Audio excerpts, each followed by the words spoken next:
Selamat pagi saudara-saudara dikasihi oleh Tuhan. Kita mau mengucap syukur kalau hari ini Tuhan masih mengundang kita datang beribadah. 神所爱的弟兄姐妹们，早安！我们要感谢神，今天我们可以来敬拜他。 Mari saya mau ajak kita sama-sama untuk menenangkan hati kita dan pikiran kita. Kita mau bersatu teduh sejenak di hadapan Tuhan. 我们要安静下来，我们要坐的默祷在神的面前。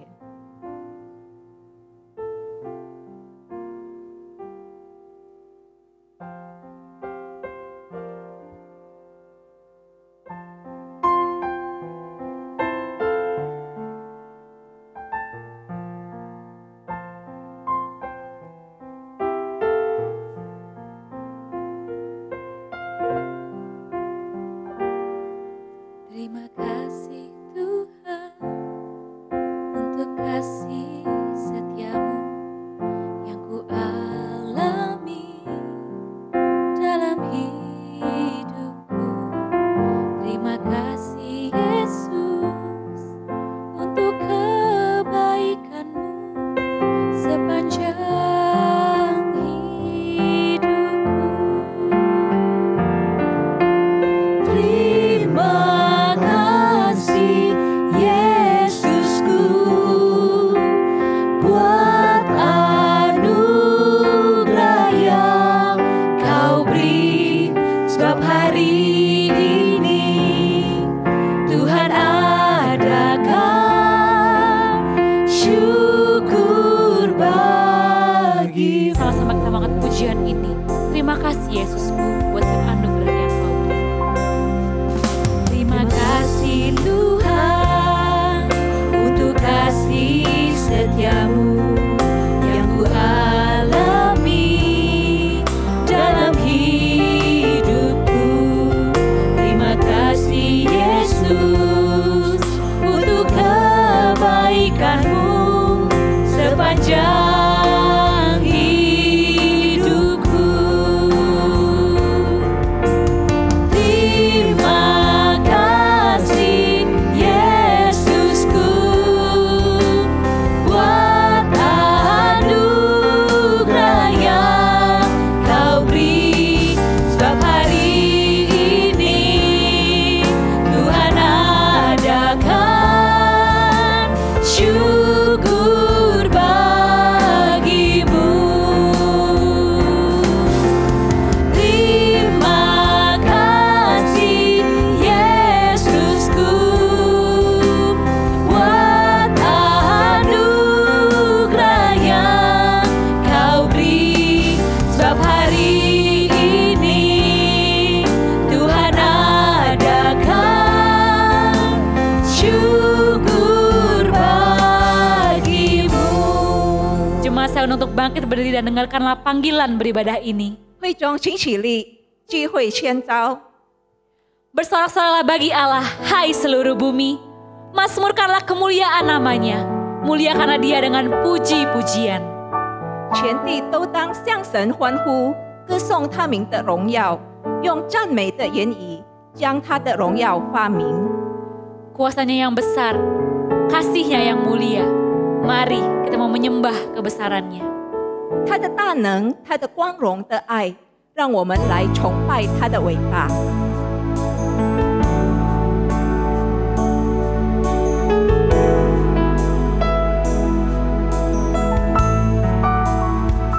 Bila kulihat bintang gemerlapan dan bunyi guru riuh ku dengar, ya Tuhanku, tak putus aku heran.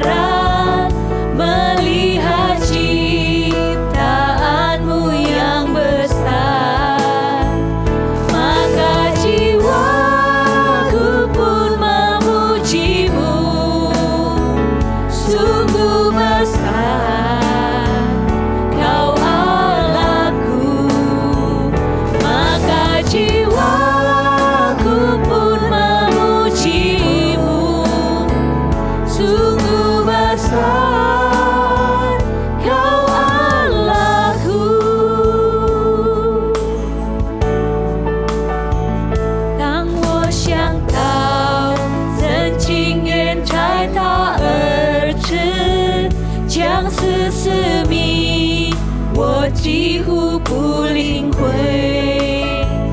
主在十架甘愿背我的重担，流血舍身，为要赦免我罪。我立刻唱赞美救主我神，你真伟大，何等伟大！我立刻唱赞美救主我神，你真伟大，何等伟大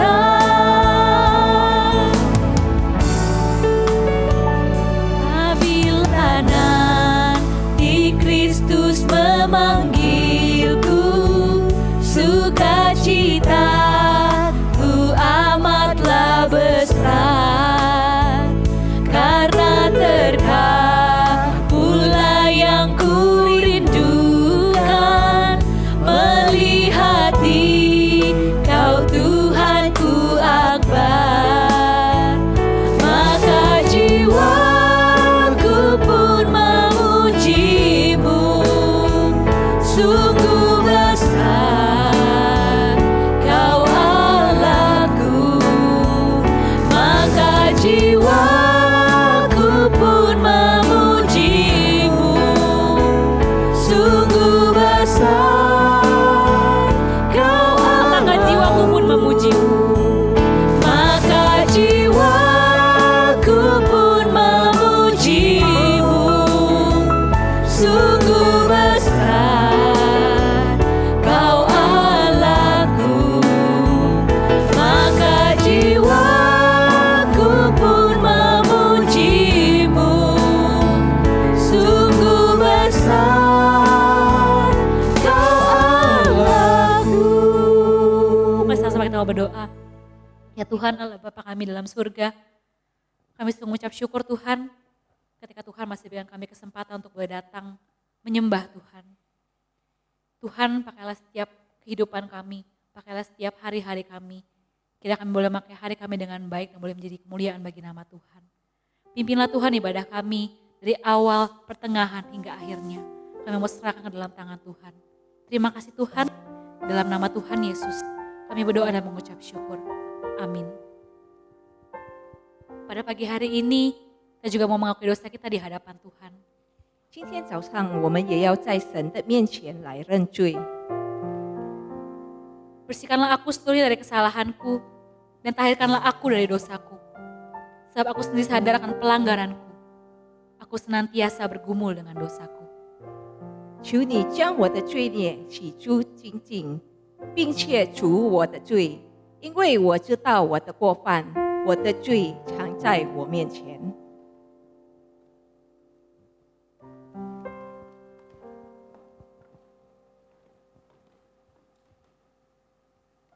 Mari kita bersatu dalam doa.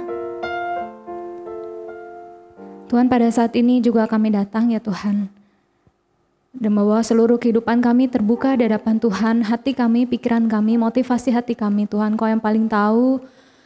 Saat ini kami datang bagaimanapun kondisinya Tuhan, apapun yang telah kami perbuat jahat di mata Tuhan, apapun yang telah kami berbuat jahat terhadap sesama kami menyadari itu semua menyakiti hati Tuhan, dan saat ini kami datang Tuhan, memohon ampun, dan Tuhan kami percaya Tuhan, bahwa Roh Kudus-Nya akan terus menolong kami Tuhan, membentuk kami untuk semakin serupa dengan Kristus anak-Mu ya Tuhan. Ampunilah kami dan tolonglah kami ya Tuhan. Kami bersyukur, dalam nama Yesus kami berdoa. Amin.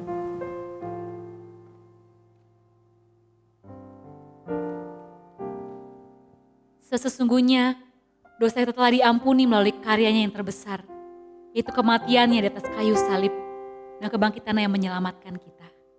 因为最伟大的是，我们罪已经被拯救，通过十字架上的死和他的复活拯救了我们。 Sama-sama kita angkat pujian ini karena karya yang terbesar, kasih yang terindah hanya kita temukan dalam Tuhan Yesus.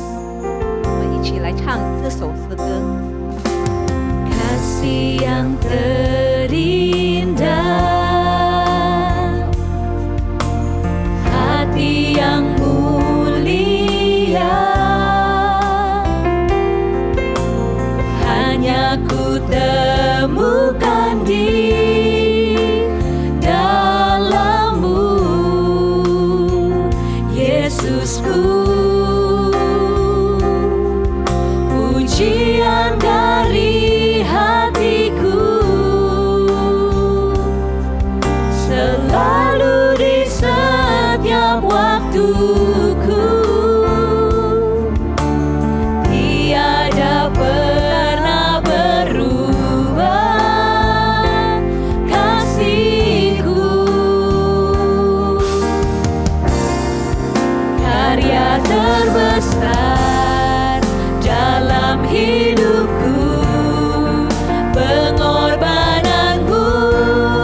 dan dengarkanlah berita anugerah ini. Damai sejahtera ku tinggalkan bagimu, damai sejahtera ku berikan kepadamu. Dan apa yang kuberikan tidak seperti apa yang diberikan dunia kepadamu. Janganlah gelisah dan gentar hatimu. 我留下平安给你们，我将我的平安赐给你们。我所赐的不像世人所赐的，你们心里不要忧愁，也不要叹息。 Mari sama-sama kita membacakan ayat ini. 我们一起来读这条经文。 Mazmur 28 ayat yang ke-7. Tuhan adalah kekuatanku dan perisaiku, kepadanya hatiku percaya. Aku tertolong sebab itu beria-ria hatiku, dan dengan nyanyianku aku bersyukur kepadanya. 耶和华是我的力量，是我的盾牌，我心里依靠他，就得帮助，所以我心中欢乐，我必用诗歌颂赞他。 Mari kita mau bersuka cita karena sesungguhnya kita telah diselamatkan dan berdoa damai sejahtera di dalam Tuhan. 来吧，我们要欢喜，因为我们已经得救，并且有平安在神的里面。 Terima sukacita surga, itulah kekuatan bagi jiwa. Ku dapat rasakan kasih-Nya di tengah badai yang bergelora. Terima sukacita surga, itulah kekuatan bagi jiwa. Ku dapat saksikan kuasa-Nya, taklukkan badai yang bergelora. Haleluya, Kau ada dalam hatiku, takkan patah semangatku, takkan hilang kekuatanku. Haleluya, ku mau bersorak bagimu, sukacita surga nyata penuhi. Sekarang kita mengangkat pujian ini. 再一次，我们一起来唱这首诗歌。 Terima sukacita surga, itulah kekuatan bagi jiwa. Ku dapat rasakan kasih-Nya di tengah badai yang bergelora. Terima sukacita surga, itulah kekuatan bagi jiwa. Ku dapat saksikan kuasa-Nya, taklukkan badai yang bergelora. Haleluya, Kau ada dalam hatiku, takkan patah semangatku, takkan hilang kekuatanku. Haleluya, ku mau bersorak bagimu, sukacita surga nyata. Saya mengatakan haleluya. Haleluya, Kau ada dalam hatiku, takkan patah semangatku, takkan hilang kekuatanku. Haleluya, ku mau bersorak bagimu, sukacita surga nyata, sukacita surga nyata, sukacita surga nyata penuhiku. Mari kita berikan kemuliaan bagi Tuhan. 我们要把一切的荣耀归于给我们的神。 Mari kita mau persiapkan hati kita untuk mendengarkan firman Tuhan. 我们要预备我们的心来听神的话。 Satu buah pujian yang kiranya boleh terus mengingatkan kita bahwa Tuhan selalu ada bersama kita dalam segala perkara. 这首诗歌不断的提醒我们，神与我们同在，不管在什么情况下。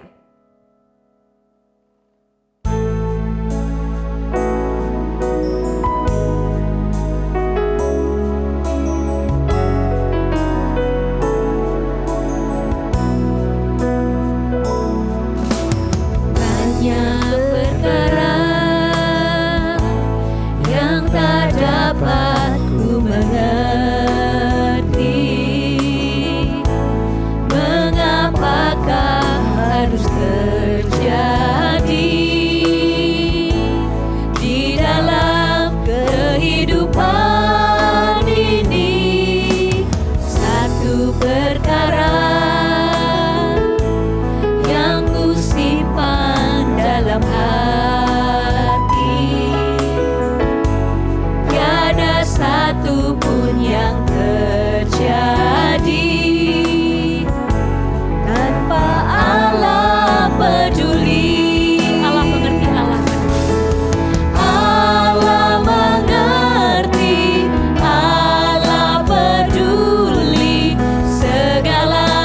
persoalan yang kita hadapi tak akan pernah dibiarkannya.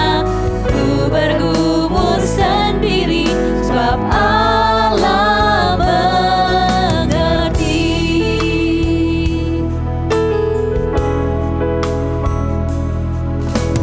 有许多事情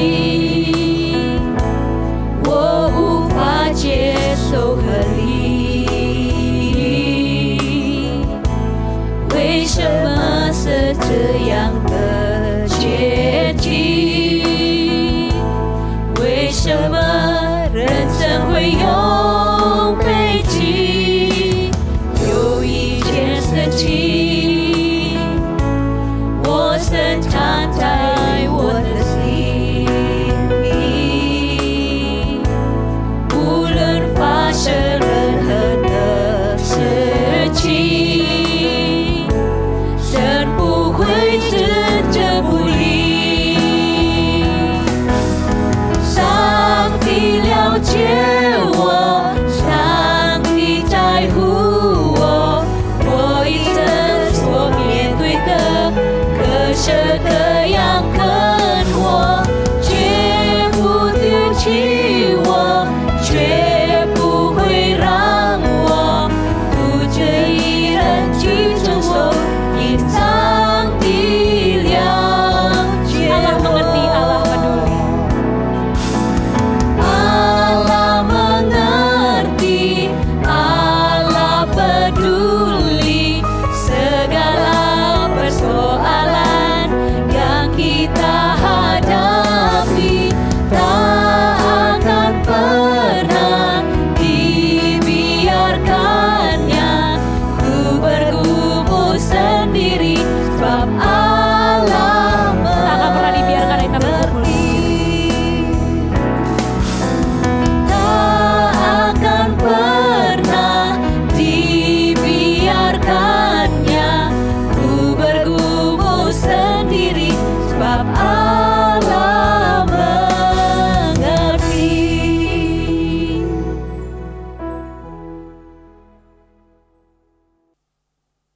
Shalom Bapak Ibu Saudara-saudara.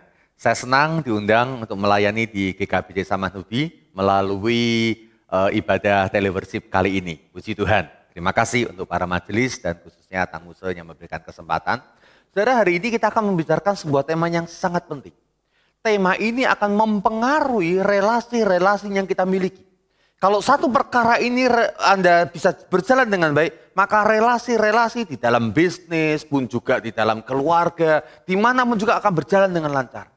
Namun kalau satu perkara ini tidak dilakukan dengan baik, maka relasinya Anda bangun sebaik apapun, pada akhirnya bisa hancur. Entahkah di dalam keluarga, entahkah di dalam usaha atau pekerjaan, atau entahkah di dalam pertemanan, satu perkara ini adalah perkara yang sangat penting dan harus ada. Perkara ini namanya adalah pengampunan. Sebelum kita baca firman Tuhan dan merenungkannya, saya undang kita untuk tunduk kepala dan kita mau berdoa lebih dahulu. Kami datang kepada Engkau ya Allah yang menciptakan langit dan bumi, Allah yang mengasihi akan kami manusia. Dan Allah yang ingin bersekutu dengan kami. Orang-orang yang berdosa melakukan banyak kesalahan atas Engkau. Dan karena Engkau demikian ingin membangun relasi dengan kami, maka Engkau menyediakan pengampunan melalui darah anak-Mu yang tunggal Yesus Kristus Tuhan dan Juru Selamat kami. Sehingga hari ini kami boleh memanggil Engkau Allah Pencipta sebagai Bapa dengan sebutan yang intim dan hangat. Karena relasi dengan Engkau menjadi pulih dan kami boleh berhubungan dengan Engkau dengan nyaman dan tanpa ada kendala. Terima kasih untuk pengampunan yang besar yang Engkau sediakan di atas kayu salib itu. Dan sekarang ya Bapak, kami ingin membawa berita salib itu di tengah-tengah hubungan-hubungan yang kami miliki dengan orang-orang di sekeliling kami. Ya Roh Kudus, tolong kami tatkala kami membaca akan kebenaran firman, kami boleh memahaminya. Dan tatkala kami sudah memahaminya, berikan kami kuasa untuk boleh mempraktekkan setiap kebenaran yang telah kami mengerti itu. Kami mohonkan anugerah-Mu untuk kami yang mendengarkan firman, juga untuk hamba-Mu dalam kelemahannya, untuk menyampaikannya. Oh Roh Kudus, bekerjalah melampaui segala kelemahan kami. Di dalam nama Yesus Kristus kami berdoa. Haleluya. Amin. Saudara, mari kita membaca ayatnya dari Matius 18 ayat yang ke-21 hingga yang ke-35. Kalau Anda membawa Alkitab, Anda bisa membukanya. Saya akan membacakannya untuk Anda, dikatakan demikian. Kemudian datanglah Petrus dan berkata kepada Yesus, Tuhan, sampai berapa kali aku harus mengampuni saudaraku jika ia berbuat dosa terhadap aku? Sampai 7 kali? Nah, saudara, saya ingin jelaskan dulu. Pertanyaan Petrus dimulai dengan perikop sebelumnya, yaitu pada ayat yang ke-15 sampai dengan ayat yang ke-20. Dalam sebuah situasi di mana Yesus mengajarkan kalau saudaramu melakukan kesalahan, tegur dia, nasihati dia. Ya, tegur dengan 4 mata, nasihati berdua saja. Kalau dia nggak ngerti, tak bawa saksi, tegur lagi. Kalau nggak ngerti juga, bawa kepada jemaat supaya dia tahu kalau dia salah. Jadi kalau orang salah memang harus apa? Ditegur. Nah, kemudian Petrus dia melanjutkan akan pengajarannya dengan sebuah pertanyaan yang sangat penting. Dia berpikir kalau orang sudah ditegur lagi. Tapi nggak berubah-berubah terus. Tapi lakukan kesalahan terus. Sampai berapa kali saya harus mengampuni dia? Masa saya mau ampuni dia terus menerus? Sampai 7 kali? Saya akan lanjutkan saudara-saudara ya. 7 kali cukup bagus sebenarnya kan. Biasanya kita kalau sudah 2 kali aja sudah kasih ancaman ya. Ya, kamu sekali lagi lakukan kesalahan, awas lu. Tuh, cuma 2 kali. Ya, 3 kali itu sudah kemurahan hati. Ya oke lah. Ya, yang ini lakukan lagi. Sekali lagi jangan ya. 3 kali itu sudah kemurahan hati. Sekarang 7 kali. Wah, Petrus sudah bertanya cukup banyak, cukup baik sebenarnya kan ya. Saya lanjutkan ayat 22. Yesus berkata kepadanya, bukan. Aku berkata kepadamu, bukan sampai 7 kali. Melainkan sampai 70 kali 7 kali. Sebab hal kerajaan sorga seumpama seorang raja yang hendak mengadakan perhitungan dengan hamba-hambanya. Setelah ia mulai mengadakan perhitungan itu, dihadapkanlah kepadanya seorang yang berhutang 10.000 talenta. Tetapi karena orang itu tidak mampu melunaskan hutangnya, raja itu memerintahkan supaya ia dijual beserta anak, istrinya, dan segala miliknya untuk pembayar hutangnya. Maka sujudlah hamba itu menyembah dia, katanya, sabarlah dahulu, segala hutangku akan kulunaskan. Maka tergeraklah hati raja itu oleh belas kasihan akan hamba itu, sehingga ia membebaskannya dan menghapuskan hutangnya. Tetapi ketika hamba itu keluar, ia bertemu dengan seorang hamba lain yang berhutang 100 dinar kepadanya. Ia menangkap, mencekik kawannya itu, katanya, bayar hutang. Maka sujudlah kawannya itu dengan memohon kepadanya, sabarlah dahulu, hutangku itu akan kulunaskan. Tapi ia menolak dan menyerahkan kawannya itu ke dalam penjara sampai dilunaskannya hutangnya. Melihat itu kawan-kawannya yang lain sangat sedih, lalu menyampaikan segala yang terjadi kepada tuan mereka. Raja itu menyuruh memanggil orang itu dan berkata kepadanya, hai hamba yang jahat, seluruh hutangmu telah kuhapuskan karena engkau memohonkannya kepadaku. Bukankah engkau pun harus mengasihani kawanmu seperti aku telah mengasihani engkau? Maka marahlah tuannya itu dan menyerahkannya kepada algojo sampai ia melunaskan seluruh hutangnya. Maka Bapakku yang di sorga akan berbuat demikian juga terhadap kamu apabila kamu masing-masing tidak mengampuni saudaramu dengan segenap hatimu. Saudara, pengampunan adalah sebuah perkara yang tidak adil. Saya akan memulai dengan sebuah pernyataan yang sangat penting bahwa pengampunan memang sesuatu yang tidak adil. Pembalasan itu adil. Hukuman itu adil. Kalau ada seseorang menyakiti Anda, ya, dan Anda mengatakan oke lah nggak apa-apa. Anda masih rugi dan dia mungkin untung. Jadi tidak adil bukan? Jadi pengampunan bukan sesuatu yang adil. Pembalasan itu adil. Kalau kamu mencelakai saya juga akan mencelakai kamu. Kalau kamu rontokkan 1 gigi saya akan rontokkan gigi kamu.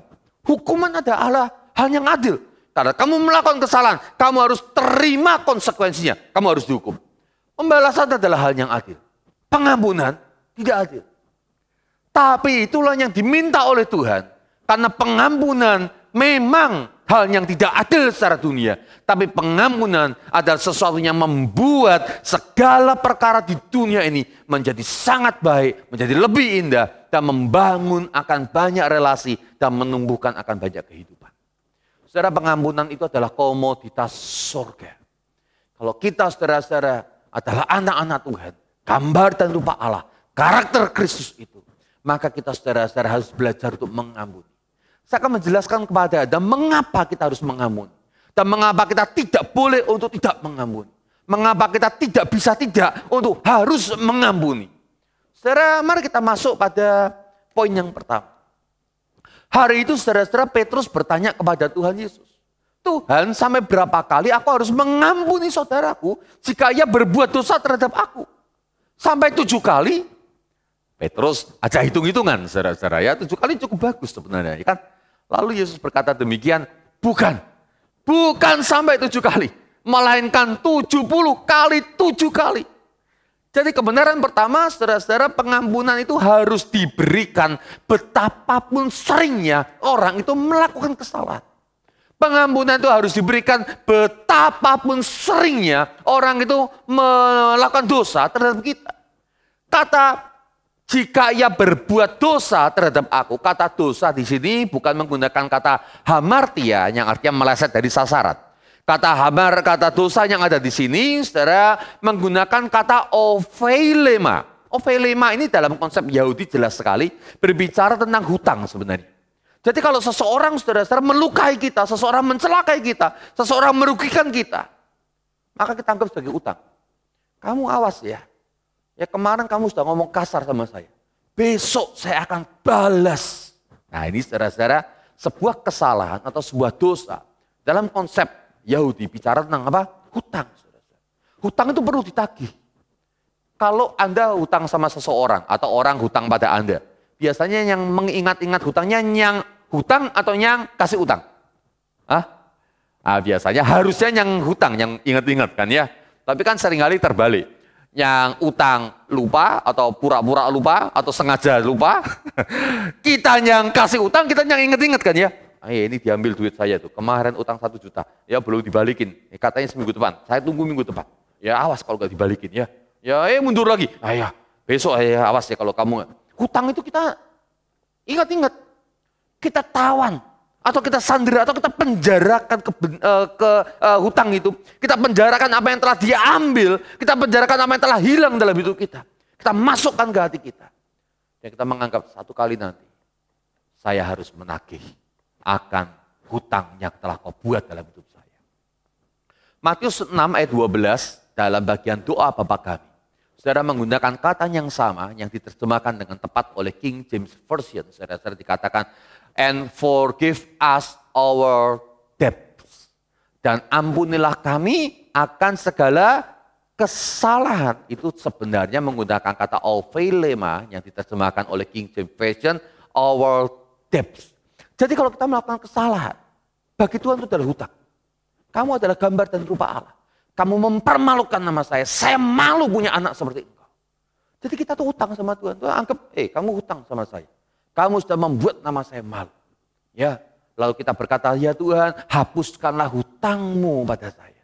Hapuskanlah kesalahan saya, hapuskanlah hutang saya kepadamu. As we forgive our debtors. Sebagaimana saya juga mengampuni orang yang hutang. Ya, ophiletes. Artinya adalah orang yang hutang pada saya. Saudara, mari kita sekarang melanjutkan. Begini saudara-saudara. Semakin kita sering bertemu dengan orang, pasti yakin kita sering mengalami benturan dan salah paham, betul? Kalau kita jarang ketemu dengan orang, kita juga jarang terbentur. Kalau kita nggak pernah bertemu dengan orang, kita nggak pernah benturan, betul?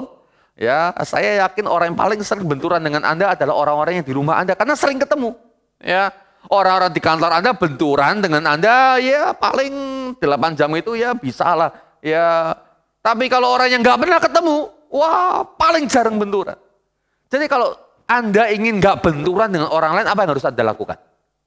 Jawabannya sederhana, Anda nggak perlu ketemu dengan orang lain. Nggak perlu berjumpa dengan orang, maka nggak akan kebentur dengan siapapun. Saudara tahu susahnya orang nggak berjumpa dengan orang lain?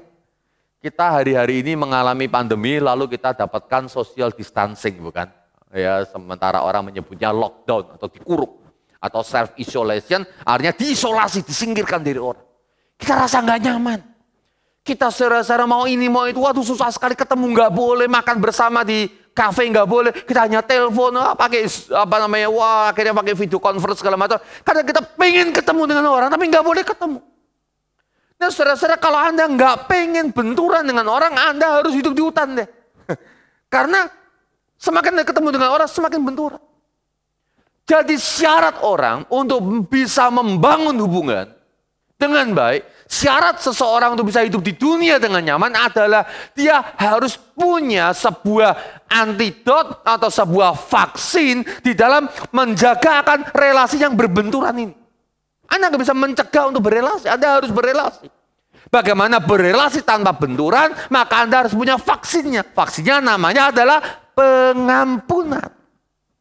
Ya, makin Anda sayang sama seseorang, kan Anda semakin ingin orang itu dekat dengan Anda, betul? Kalau Anda sayang sama istri atau suami Anda, saya yakin Anda pengen barengan sama dia. Kalau Anda sayang dengan anak Anda, atau sebagai anak Anda sayang dengan orang tua Anda, kan Anda pengen anak-anak Anda kumpul, lalu ngobrol-ngobrol. Kalau Anda nggak punya yang namanya pengampunan, dengar, semakin kita ketemu, semakin sering benturan. Makin dekat, makin terbentur. Ya, barang yang jauh nggak kena, barang yang dekat aja kebentur, saudara-saudara.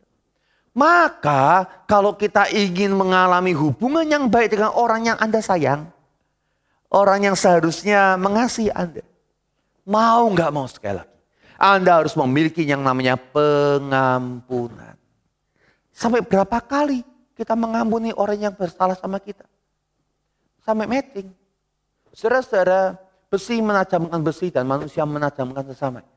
Ketika kita benturan dan bergesekan, maka akhirnya kita mulai saling memahami, oh dia nggak suka kalau kemudian melakukan ini, oh dia maunya gitu. Semakin saling memahami. Nah sebelum proses saling memahami itu ada banyak benturan, harus ada pengampunan. Ya, kalau Anda nggak siap memberikan pengampunan, siap-siap bonyok aja. Justru Anda dilukai dengan orang yang paling Anda kasih. Justru Anda melukai orang yang paling Anda kasih. Jadi pengampunan adalah syarat yang penting. Betapapun seringnya orang itu melakukan kesalahan, Anda harus semakin banyak dan terus menerus memberikan pengampunan. Ini bukan masalah hitung-hitungan. Saudara Petrus mengajak hitung-hitungan sampai 7 kali. Lalu Tuhan mengatakan 70 kali 7. Saudara, 70 kali 7 bukan sekedar perhitungan matematis. Mengapa? Karena 490, 70 kali 7 itu 490. Mengampuni 490 itu banyak atau sedikit? Sedikit, saudara. Saya sudah hitung. Kalau saya ketemu dengan istri saya misalnya, sehari dia melakukan satu aja kesalahan. Sehari satu aja kesalahan. Ya. Maka saya mengampuni 490 kali itu berarti 490 hari. Yang kurang lebih sekitar 3,5 bulan lah. Jadi kalau setiap hari ketemu, dia melakukan satu aja kesalahan. Lalu saya hitung, oke, 1, 2, 3, 4, 100, 400, 490, 3,5 bulan. Lalu saya, sudah 490 kali. Waktunya saya itu memberikan pembalasan. Hari keempat Anda akan balas. Jadi ini bukan masalah perhitungan matematis. Ini Yesus sedang memakai atau mengingatkan tentang perhitungan Lamek. Siapakah Lamek? Lamek tercatat pada Kejadian pasal 4 ayat yang ke-24. Dia berkata, kalau orang melakukan kesalahan kepada Kain, dibalaskan 7 kali. Tapi dengar, kalau orang melakukan kesalahan kepada saya akan balas dia 77 kali lipat. Artinya saudara-saudara, buat Lamek, ya pembalasan harus lebih kejam. Pembalasan harus berkali-kali lipat lebih banyak daripada kesalahan yang dibuat oleh seseorang. Dan Tuhan berkata, pakai perhitungan seperti Lamek itu. Tapi bukan dalam membalas, tapi dalam mengampuni. Berikan pengampunan yang berkali-kali lipat lebih banyak setiap kali orang melakukan kesalahan. Berikan dengan berlimpah-limpah buat seseorang yang melakukan kesalahan. Saya yakin setiap kali kita berjumpa dengan seseorang, ada potensi untuk benturan. Ada potensi untuk benturan. Bahkan terhadap anak Anda yang paling sayang. Ada potensi untuk benturan. Tapi kalau Anda siap untuk mengampuni, maka orang itu dengan nyaman berani datang lagi pada Anda. Dan Anda juga kapanpun datang siap untuk diterima oleh dia. Tapi kalau orang ketika berhubungan nggak ada pengampunan, Hari ini benturan, besok nggak bisa ketemu lagi. Berkelahi itu gampang Bapak Ibu. Seriously. Ribut dengan orang gampang. Cekcok, nggak usah dipikirkan, kadang-kadang muncul aja. Tapi rekonsiliasi, berdamai sulit.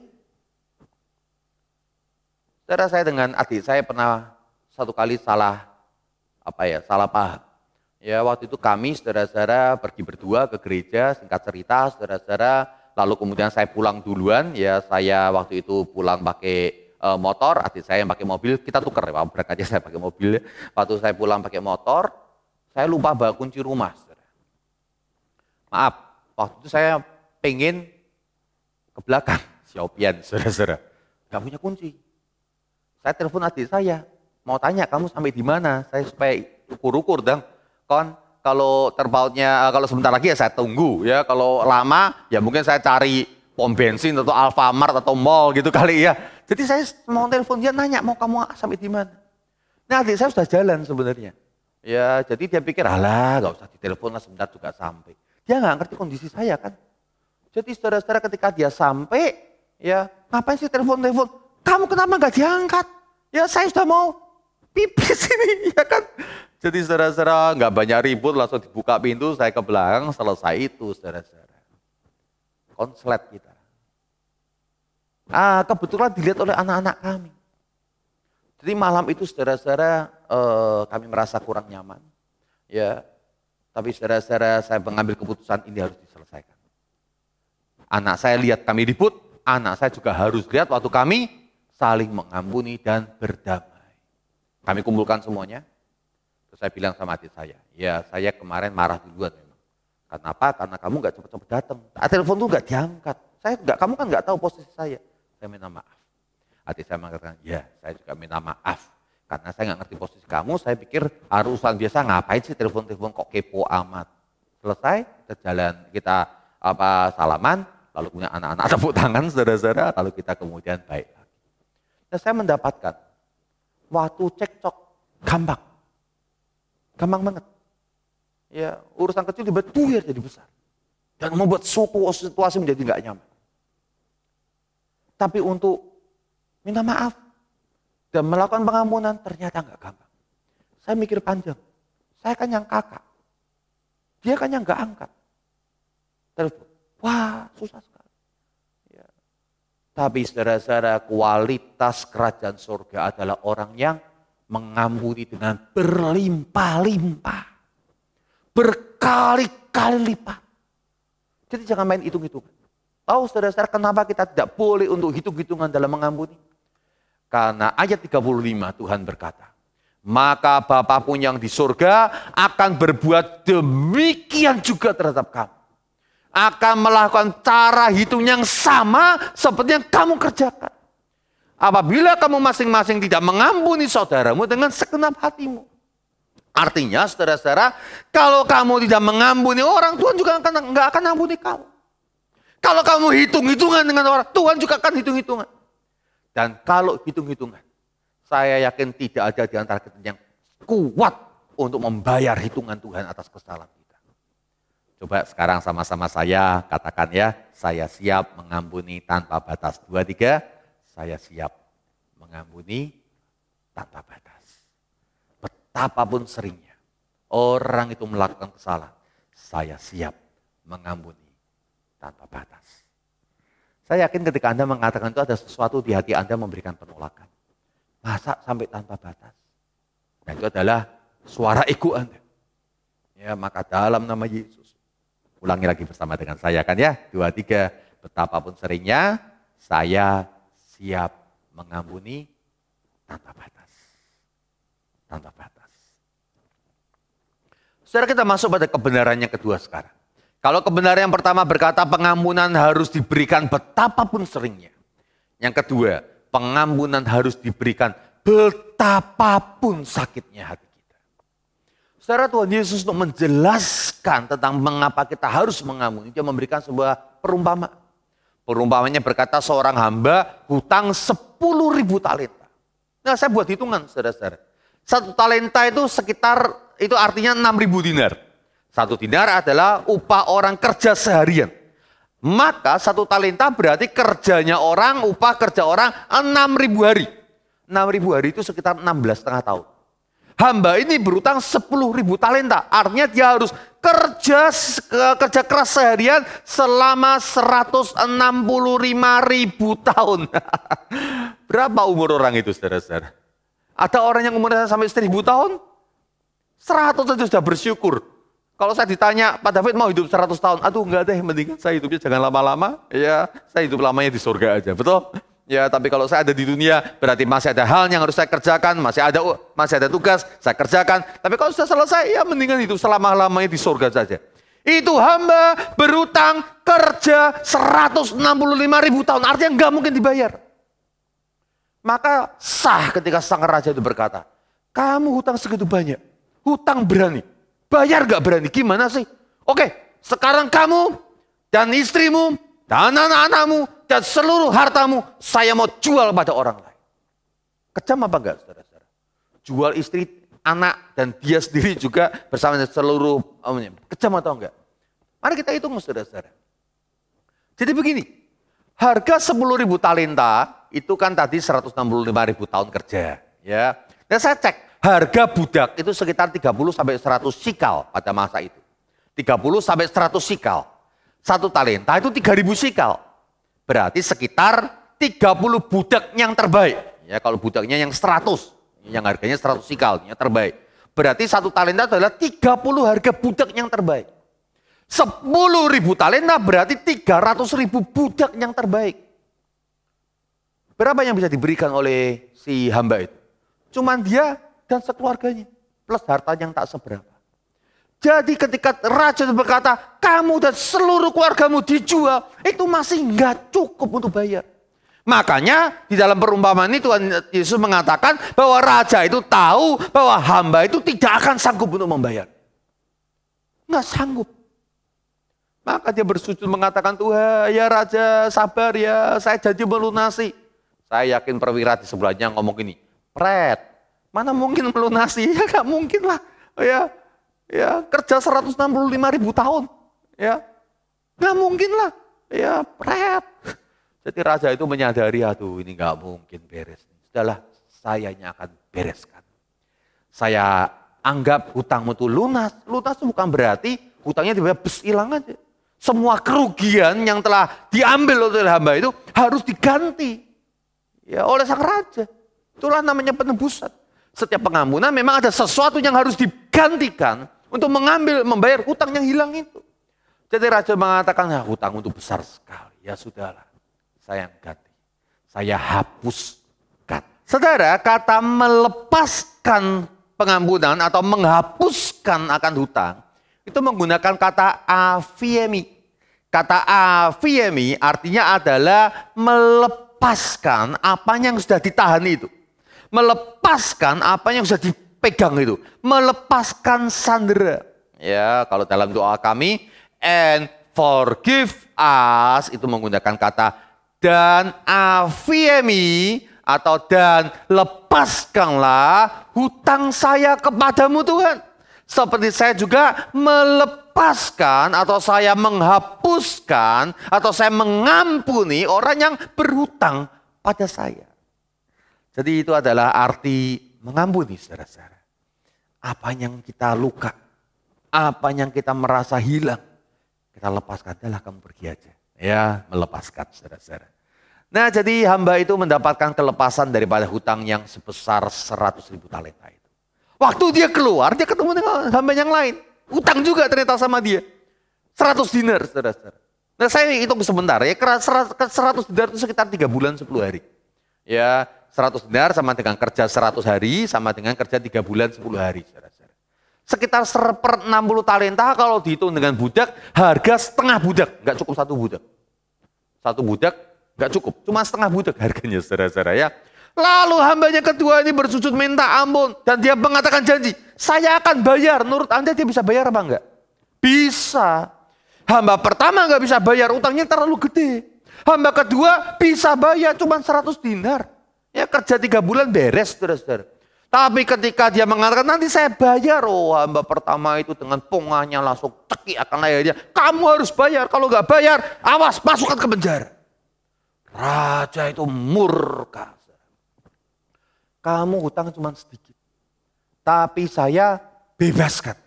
Saya lepaskan pengampunan, saya bebaskan hutang. Ini temanmu hutangnya sedikit sekali. Kamu masih cegah, masih tahan dia dan kemudian menuntut dia untuk bayar.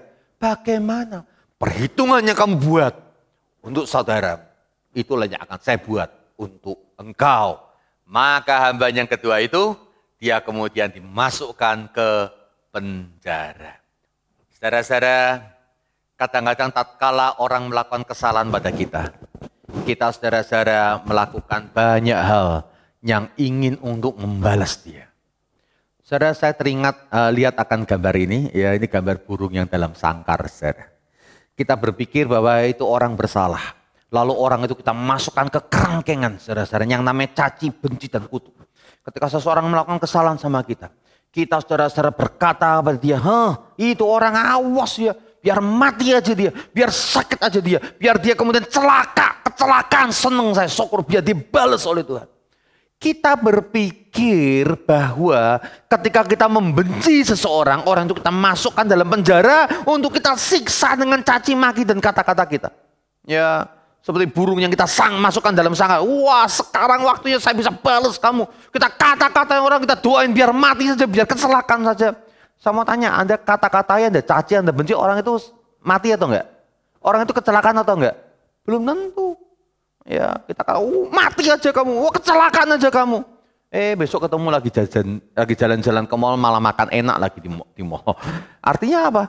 Artinya dia tenang-tenang saja. Sementara Anda, saudara-saudara, menimbulkan kebencian di hati Anda untuk menyakiti figur atau muka atau nama atau kelakuan dari orang yang sedang jalan-jalan di mall itu. Orangnya nggak ada masalah. Anda yang sedang merasa, wah saya bisa untuk membalasnya, mengata-ngatanya adalah figur yang ada di hati Anda. Nelson Mandela 30 tahun di penjara di Afrika. Dia mengalami perlakuan yang sangat menyedihkan, saudara-saudara. Salah satu yang dia ingat adalah dia digantung terbalik, lalu mukanya dikencingi oleh pegawai penjara. Saudara, itu menimbulkan sangat membekas di hatinya. Ini perlakuannya sangat membekas di hatinya. Tahu saudara-saudara, 30 tahun kemudian ketika dia dilepaskan dari penjara, ternyata situasi politik berbalik dan Nelson Mandela diangkat jadi presiden. Yang dilakukan oleh Presiden Nelson Mandela adalah cari sipirnya melakukan kesalahan itu. Dan dia mengatakan, saya mengampuni kamu. Dia berkata demikian. Orang yang membenci adalah seperti orang yang minum racun, tapi berpikir bahwa orang itu yang keracunan. Artinya keracunan siapa? Ya kita. Orang yang minum racun yang keracunan, yaitu benci. Benci itu adalah racun yang kita minum. Ya, tapi kita berpikir orang itu keracunan, ya nggak mungkin. Saudara, Corrie ten Boom adalah orang yang lain. Dia dipenjara oleh tentara Nazi pada waktu Hitler berkuasa. Saudara, di dalam penjara dia melakukan perlakuan yang sangat tidak manusiawi. Seorang perempuan, ya, menyakiti akan perasaannya, fisiknya dipermalukan di depan umum, saudara-saudara, pikirannya diteror. Adiknya mati di penjara. Papanya di penjara 10 hari mati karena perlakuan yang sangat mengerikan itu. Corrie ten Boom oleh anugerah Allah dia lewati akan seluruh proses penjara itu. Saudara-saudara, kemudian dia menjadi seorang yang banyak melayani Tuhan dan dia juga berkhotbah. Satu kali dia berkhotbah tentang pengampunan Tuhan. Dan selesai berkhotbah, seorang yang datang dalam gereja itu mendampiri dia mengatakan, terima kasih khotbahmu bagus, saya sekarang sudah terima Tuhan, bersyukur. Lalu dia berkata, maukah engkau mengampuni saya? Itu salah satu tentara Nazi yang pernah mempermalukan Corrie ten Boom. Dia berkata, sulit saya. Lihat mukanya begitu dia nyebutkan akan siapa dia. Langsung marah, saya spontan bergejolak. Sesuatu yang sudah saya lupakan tiba-tiba muncul lagi. Tapi ketika orang itu mengulurkan tangan, saya ulurkan tangan saya dan ketika saya bersalaman, something happened. Sesuatu terjadi. Maka aliran damai turun di hatinya. Dan dia mengalami kebebasan. Ini namanya adalah melepaskan pengampunan. Saudara, Koriten pun melakukan afiemi. Dia membebaskan akan tawanan yang membelenggu di hatinya. Jadi mari kita bebaskan monster yang namanya aphilema ini. Monster yang namanya kebencian dan kepahitan dan terluka itu. Musuh kita yang terbesar bukan orang yang pernah melukai kita. Karena dia menyakiti kita hanya satu kali. Tapi ketika dimasukkan ke hati kita, maka musuh kita yang sebenarnya adalah figur yang ada di hati, yang melukai kita berkali-kali, yang membuat kita nggak bisa makan, membuat kita nggak bisa tidur, membuat kita kesal. Lepaskan monster itu. Lepaskan. Karena ketika engkau melepaskan musuhnya ada dalam diri, dan engkau mendekati akan orang itu, engkau akan melihat banyak kebaikan mungkin pada orang itu. Engkau akan melihat bagaimana orang itu bahkan menjadi orang yang akan pick up engkau di hari yang mendatang. Mungkin dia bukan lawan, sebenarnya dia adalah kawan yang tersamar diberikan oleh Tuhan untuk menggesek akan hidup kita yang gak baik. Jadi lepaskan pengampunan, lepaskan monster aphilema itu, dan berdamailah dengan orang yang pernah menyakiti Anda. Saya undang kita tutup kepala, kita berdoa. Saudara, sebelum kita berdoa, saya tahu ada di antara kita yang memiliki kesal hati pada seseorang. Entahkah anggota keluarga kita, entahkah mungkin anggota keluarga Allah di gereja, entahkah mungkin anggota dari tim kerja kita di perusahaan, entahkah mungkin anggota masyarakat tempat di mana kita hidup dan tinggal. Ada banyak benturan dan ada banyak luka pasti. Saya tahu hidup itu banyak kesalahpahaman dan sering kali terjadi luka. Tapi pertanyaan saya adalah, apakah engkau mau untuk melepaskan pengampunan kepada orang yang memang dia melakukan kesalahan pada Anda? Dia bukan tidak salah. Dia memang melakukan kesalahan. Dia menyakiti Anda. Ada sesuatu yang hilang pada Anda. Ada sesuatu yang rugi pada Anda. Tapi Anda tidak mencari keadilan. Anda mencari akan karakter Kristus. Dan Anda mencari akan damai. Anda berpikir akan hari-hari yang lebih panjang untuk sebuah hubungan. Dan Anda berkata, ya Tuhan, saya mau melepaskan afiemi. Mari kita berdoa. Taruh tangan di dada kalau Anda merasa nyaman. Tuhan, di hati kami ini tersimpan wajah dan nama orang-orang yang pernah melukai hidup kami. Yang pernah menghancurkan cita-cita kami. Yang pernah membuat kami pahit kehidupan ini. Kami simpan itu semua sebagai sebuah hutang yang kalau ada kesempatan kami ingin membalasnya. Tapi firman-Mu hari ini mengatakan sebuah perkara yang demikian jelas. Kami harus lepaskan monster aphilema ini. Kami harus melepaskan pengampunan. Melepaskan akan hutang daripada orang-orang ini. Supaya kami mengalami damai sejahtera Tuhan. Dan kami boleh berdamai dengan orang-orang yang ada itu. Maka ya Tuhan, biar hati yang penuh dengan pengampunan seperti Engkau ya Bapa, Kau curahkan pada kami hari ini di dalam nama Yesus Kristus. Dan dengan lega, dengan tulus, dengan sungguh-sungguh kami lepaskan hutang orang-orang yang telah merugikan kami ini. Dalam Yesus Kristus kami ampuni, Kau sebutkan namanya. Dalam Yesus Kristus kami ampuni, Kau sebutkan namanya. Dalam Yesus Kristus saya mengampuni, sebutkan nama orang itu. Haleluya. Sekarang terimalah damai sejahtera yang daripada Tuhan, memenuhi akan hati dan pikiranmu, dan diberikan keberanian dari Tuhan untuk membangun hubungan yang pernah rusak itu menjadi hubungan yang kembali harmonis. Nama Tuhan dipermuliakan. Haleluya. Amin. Pada pagi hari ini kita juga mau membawa persembahan kita. Persembahan bisa dilakukan melalui transfer ke rekening bank yang tertera pada layar saudara-saudara sekalian. 今天早上我们也要举行奉献，奉献能够通过银行转账，号码在屏幕上。 Ayat persembahan diambil dari 1 Tawarikh 29 ayat 14. Sebab siapakah aku ini dan siapakah bangsaku sehingga kami mampu memberikan persembahan sukarela seperti ini. Sebab daripadamu lah segala-galanya dan dari tanganmu sendirilah persembahan yang kami berikan kepadamu. 我算什么？我我的名算什么？皆能如此乐意奉献，因为万物都从你而来，我们把从你而得的献给你。 Mari kita berdoa. Bapa, pada saat ini juga ya Tuhan, kami bersyukur untuk kesempatan yang Tuhan beri. Kami boleh ya Tuhan untuk mengembalikan apa yang menjadi milik Tuhan, persembahan atau apapun itu ya Tuhan, ucapan syukur atau apapun itu ya Tuhan. Kami rindu ya Tuhan, kami berikan ini dengan hati yang sungguh-sungguh, bersukacita dan penuh ucapan syukur Tuhan. Karena kami melihat sendiri pemeliharaan Tuhan yang tidak pernah berhenti dalam kehidupan kami ya Tuhan. Kami ada sampai hari itu semua karena Tuhan. Maka dari itu ya Tuhan, kami juga berdoa, kiranya Tuhan mau menerima persembahan ini dan menjadikannya untuk maksud kemuliaan-Mu melalui gereja ini ya Tuhan. Kami bersyukur ya Tuhan, sangat bersyukur, berterima kasih. Dalam nama Yesus kami berdoa, amin.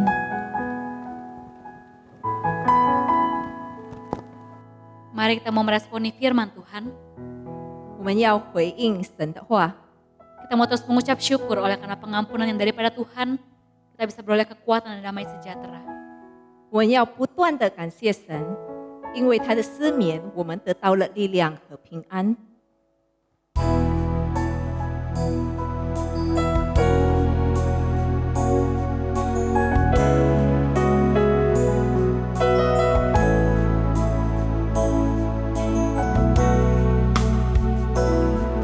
Give thanks with a grateful heart.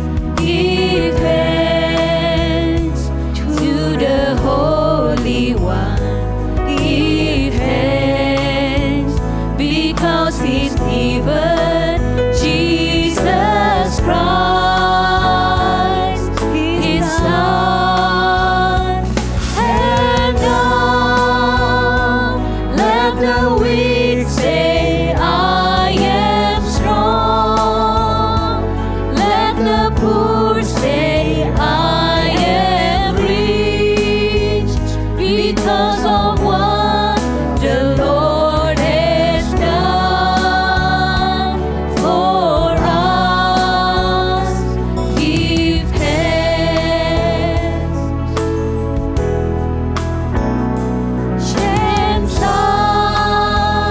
感恩的心，归给至圣全能神，因他写下独生子主耶稣基督。如今软弱这一的刚强，贫穷这一程付出，都因为主已拯救了他生。感恩。Coba saya untuk bangkit berdiri. 会众请起立， Kita mau angkat satu buah pokok doa syafaat. 我们要为一件事来代祷。 Kita mau doakan untuk pemerintah pusat dan pemerintah daerah. Biar Tuhan yang boleh sertai para pemimpin dalam menyediakan kebutuhan negeri ini dalam memerangi pandemi ini. Bantu mereka untuk bisa menyediakan pemeriksaan kesehatan yang dibutuhkan. 为中央和地方政府祈祷，让上帝与领导人同在，并为本国敌控防控疫情的需要，帮助他们能够提供必要的健康检查。 Sama-sama kita berdoa. 我们一起来祷告。 Tuhan dalam surga kami berdoa Tuhan mau menyerahkan untuk kondisi saat ini ini Tuhan, setiap dari pemerintah pusat dan daerah yang bekerja kesulitan itu Tuhan, kami doakan untuk setiap pemerintah, baik pemerintah pusat maupun pemerintah daerah. Kami doa itu supaya setiap pemimpinnya dapat Kau yang pimpin ya Tuhan dalam memerangi pandemi ini ya Tuhan, supaya nantinya setiap dari mereka yang berkebutuhan untuk diberi pengecekan kesehatan dapat terpenuhi dan kondisi dapat semakin baik ke depannya ya Tuhan. Dan terus berdoa.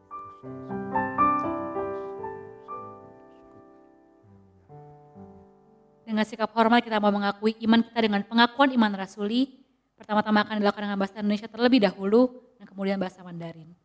我们要一起来宣告我们的信仰，使徒信经。我们要用印尼文来念先，然后再用中文来念。Pengakuan iman rasuli. Aku percaya kepada Allah, Bapa yang Maha Kuasa, Khalik langit dan bumi, dan kepada Yesus Kristus, Anak yang tunggal Tuhan kita, yang dikandung dari Roh Kudus, lahir dari anak darah Maria, yang menderita sengsara di bawah pemerintahan Pontius Pilatus, disalibkan, mati dan dikuburkan, turun ke dalam kerajaan maut. Pada hari yang ketiga, bangkit pula dari antara orang mati, naik ke surga, duduk sebelah kanan Allah, Bapa yang Maha Kuasa, dan dari sana Ia akan datang untuk menghakimi orang yang hidup dan yang mati. Aku percaya kepada Roh Kudus, gereja yang kudus dan am, persekutuan orang kudus, pengampunan dosa, kebangkitan tubuh dan hidup yang kekal. Amin. 我信上帝全能的父，创造天地的主。我信我主耶稣基督，上帝的独生子，因生理感孕，由通真理玛利亚所生。在本丢比拉多手下受难，被钉于十字架，受死埋葬，将在阴间，第3天从死人中复活升天，坐在全能父上帝的右边，将来必从那里降临，审判活人死人。我信圣灵，我信圣而公的教会，我信生土相通，我信罪的赦免，我信身体复活，我信永生。阿门。 Kita mau kembalikan kemuliaan hanya kepada nama Tuhan saja. Sebab segala sesuatu adalah dari Dia dan oleh Dia dan kepada Dia. Bagi Dialah kemuliaan sampai selama-lamanya. 我们要把一切的荣耀都归于给我们的神，因为万有都是本于他，依靠他，归于他，愿荣耀归给他，直到永远。阿门。 Doksologi. 三一颂。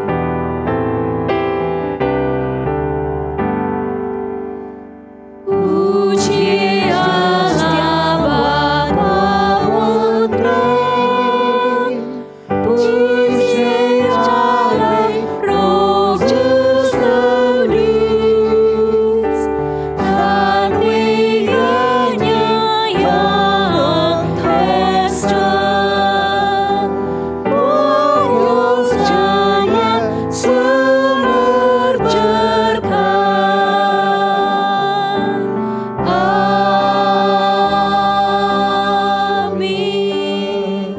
Doa berkat.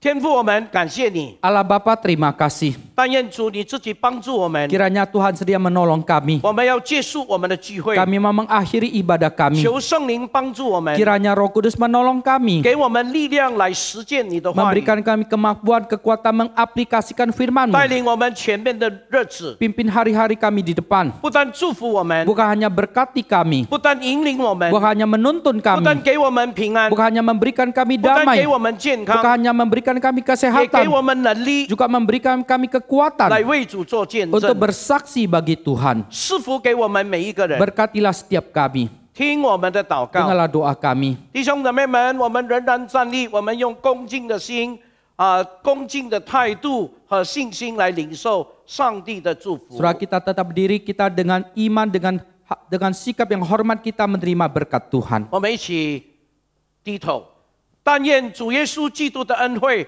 天父上帝的慈爱、圣灵的感动，常与众弟兄姊妹们同在，从今时直到永永远远。Kiranya kasih karunia dari Tuhan kita Yesus Kristus, kasih dari Allah Bapa, persekutuan dari Allah Roh Kudus nantiasa menyertai saudara, juga memberkati kita semua, mulai hari ini sampai selama-lamanya. Amin.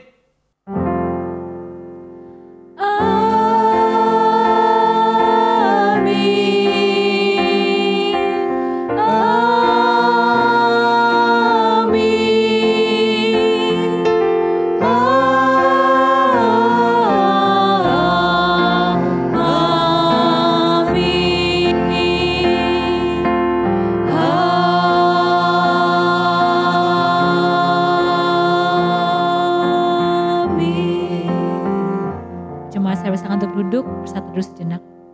会中请坐，默祷。 Selamat hari Minggu, Tuhan Yesus memberkati.